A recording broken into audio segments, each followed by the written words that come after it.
Olá, primeiro ano, tudo bem com vocês? Hoje nós teremos aula de produção de texto e finalizaremos o capítulo 5 sobre a reportagem, certo?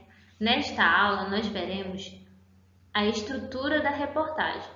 Antes de começarmos a ver sobre a estrutura da reportagem, vamos fazer uma breve recapitulação sobre o que vimos na aula passada referente à reportagem, características, certo? E linguagem.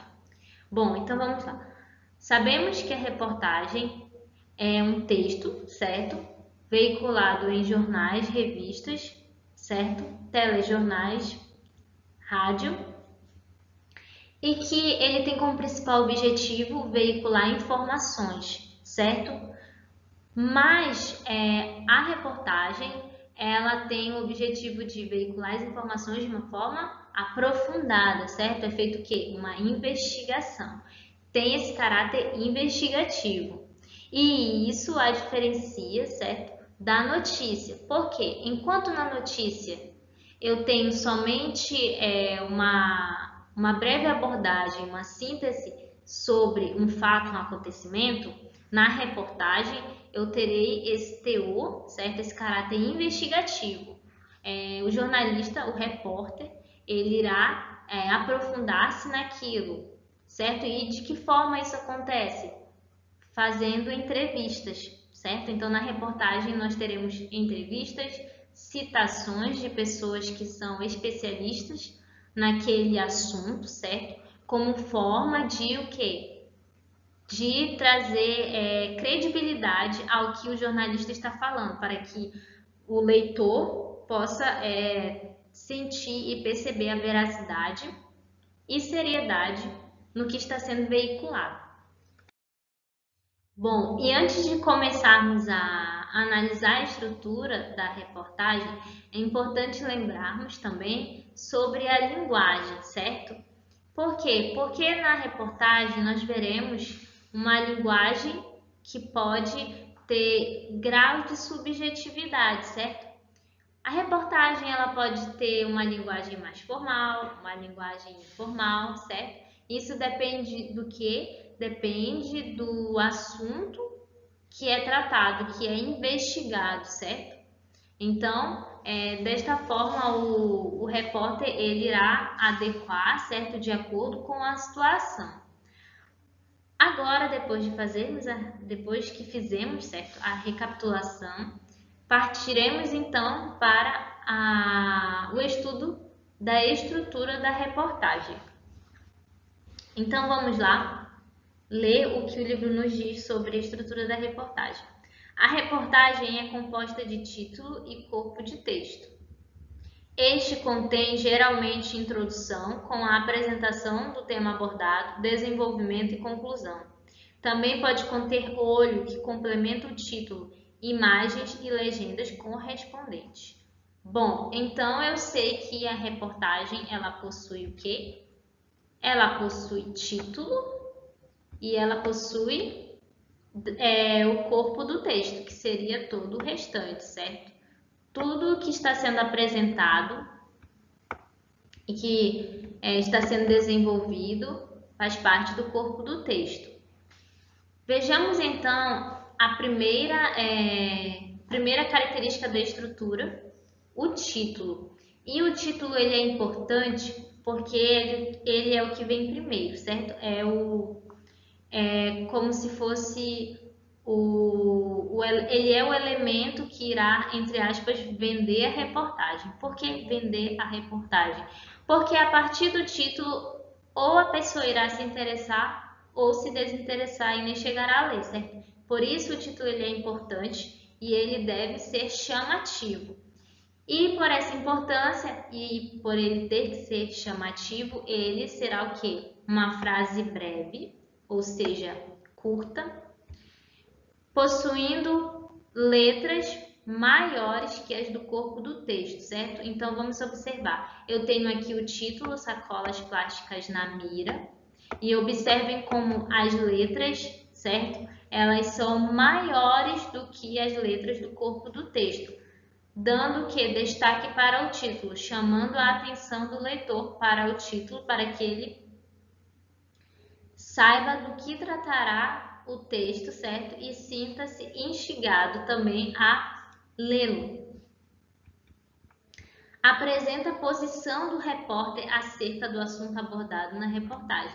Então, o título também vai apresentar a posição do repórter responsável e que escreverá a reportagem, certo? Que irá desenvolver o assunto, certo? Então, o título, ele é importantíssimo, vocês devem lembrar disso. O título é importantíssimo para a reportagem, porque a partir dele trará o leitor, certo? Chamará a atenção do leitor ou não.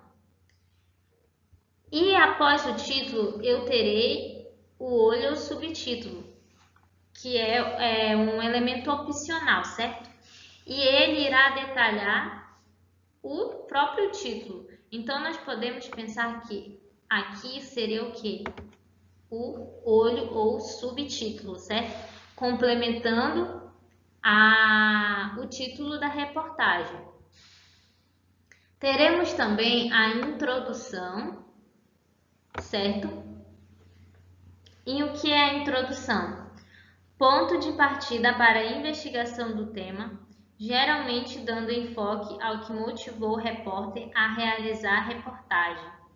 Instigante, na maioria das vezes, tem a função de despertar a curiosidade e o interesse do leitor. Bom, então na introdução, o repórter ele irá trazer de forma breve, certo? Sobre o que tratará o corpo em si, certo? O desenvolvimento da reportagem. E lembrando que, assim como o título, a introdução é importante. Por que ela é importante? Porque se a introdução ela não for instigante e bem construída, não chamará a atenção do leitor e ele desistirá, não continuará a leitura, certo? Mesmo que o conteúdo e o desenvolvimento sejam bons, se a introdução não trouxer esta mesma ideia, não for da mesma forma, o leitor pode acabar deixando de lado a leitura da reportagem.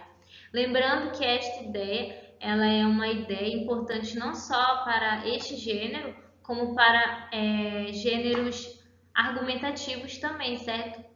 Então, a introdução ela é importante porque, assim como o título, ela irá mostrar o que tratará o texto, certo? E fará o leitor ter ou não de vez o interesse em continuar a leitura do texto. E após a introdução, eu terei o desenvolvimento. Então, eu posso aqui pôr que a introdução seria o primeiro parágrafo do texto, certo? E os demais parágrafos, eles se configuram como o desenvolvimento. Vejamos então o que é o desenvolvimento.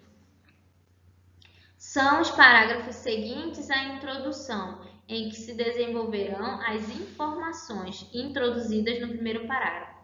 Costumam conter apresentação de dados, informações, citações de especialistas, tendo como pano de fundo a opinião do repórter. Bom, no desenvolvimento, eu terei o quê? O repórter começará a tecer a argumentação, certo? Sobre as informações que ele pôs de forma breve na introdução, certo? Lembrando que a reportagem ela traz informações aprofundadas sobre determinado assunto. Então, no desenvolvimento, ele trará todas as investigações, certo? E tudo o que ele coletou ao longo da reportagem. E isto cabe também o que? Citações diretas e indiretas de especialistas. O que isso significa? Significa que nós veremos que serão trazidas citações, certo? O que foi dito por outras pessoas e não são pessoas leigas ao assunto, são pessoas especialistas. E o que significa especialistas? Pessoas que estudaram, certo? pesquisaram sobre aquele assunto, possuem uma determinada domínio, certo? Propriedade para falar daquilo, porque possuem certa experiência com aquilo. E observem que a citação, você buscar uma fonte além daquilo que você conhece e daquilo que você acha, da sua opinião, é importante por quê? Porque trará veracidade e credibilidade, seriedade àquilo que você está expondo, assim como na reportagem, certo? Então, o repórter ele utiliza as citações como um artifício, um recurso argumentativo para o posicionamento dele. Não é por ele achar ou por ele ver, mas porque estão aqui dados que me comprovam, certo? E esses dados eles podem ser utilizados para dar um posicionamento que seja favorável ou desfavorável, certo? Ele irá mostrar se ele é contra ou a favor do que ele está tratando, certo? Então, a argumentação, quando se diz argumentação, não significa que sempre a pessoa que se posiciona terá um posicionamento positivo com relação àquilo que ela está desenvolvendo, mas ela também pode ter um posicionamento negativo. E para isso, tanto para concordar quanto para refutar, eu preciso ter fontes e dados, certo? Para complementar naquilo que eu estou dizendo, naquilo que eu estou argumentando. E além do desenvolvimento, eu terei o quê? A imagem. A imagem é a ilustração que acompanha a reportagem, aumentando o teor informativo do texto. Observem aqui nesta reportagem que eu tenho várias sacolas dispostas, certo? De diferentes formas, certo? Então, observem aqui. Eu estou conseguindo identificar que existem sacolas plásticas e sacolas que são ecológicas, certo? Sacolas de pano e sacolas o quê? Tenho aqui uma cesta. E olhando para o título, sacolas plásticas na mira, eu posso compreender o quê? Que o texto pode tratar sobre o desuso das sacolas plásticas. Lembrando que as sacolas plásticas elas demoram muito tempo para se desintegrar na natureza e elas são ecologicamente ruins, certo? São prejudiciais. E o correto seria as pessoas utilizarem sacolas de pano, certo? Sacolas ecológicas, certo? Então, a partir da imagem do título, eu consigo ter uma interpretação.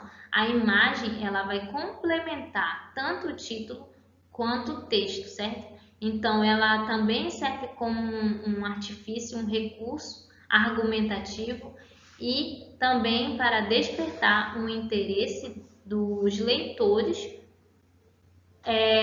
sobre o assunto, certo? Então, as imagens, observem que elas não são postas de forma aleatória ou sem sentido, certo? Elas estão complementando a ideia do texto e o que tanto o título quanto o texto vão expor. Por exemplo, aqui tem um subtítulo dentro do corpo do texto que diz o seguinte: alternativas a tiracolo. Então, posso pensar o quê? Em outros métodos, outras formas de substituir a sacola plástica, certo? Então, com isso, só reafirma a análise que nós estamos tecendo, certo? Sabendo que as letras são muito pequenas e não conseguimos ler. Mas o importante é observar a estrutura, certo? E observar que esses elementos, eles estão de acordo com o que o texto nos traz sobre a estrutura da reportagem. Temos também a legenda, que ela virá acompanhada da imagem. E a legenda ela serve para instruir, certo? Sobre o que está tratando aquela imagem. É como uma instrução, uma explicação da imagem. Tenho, por último, a conclusão. E a conclusão ela terá o que? A retomada irá complementar a constatação formulada na introdução, certo? Então, a conclusão ela será a finalização, obviamente, da reportagem, e nela eu terei a retomada do que foi dito na introdução, ou seja, irá amarrar o texto. É uma forma de dizer que o texto será o quê? Finalizado de forma coesa e coerente, porque você finalizará, será reforçada a ideia inicial que foi posta na introdução, ou seja, reafirmando a argumentação do repórter. E para finalizarmos a aula, proponho uma atividade para casa, as atividades do livro, certo? Da páginas 11, 13, 14 e 15. É isto e até a próxima aula.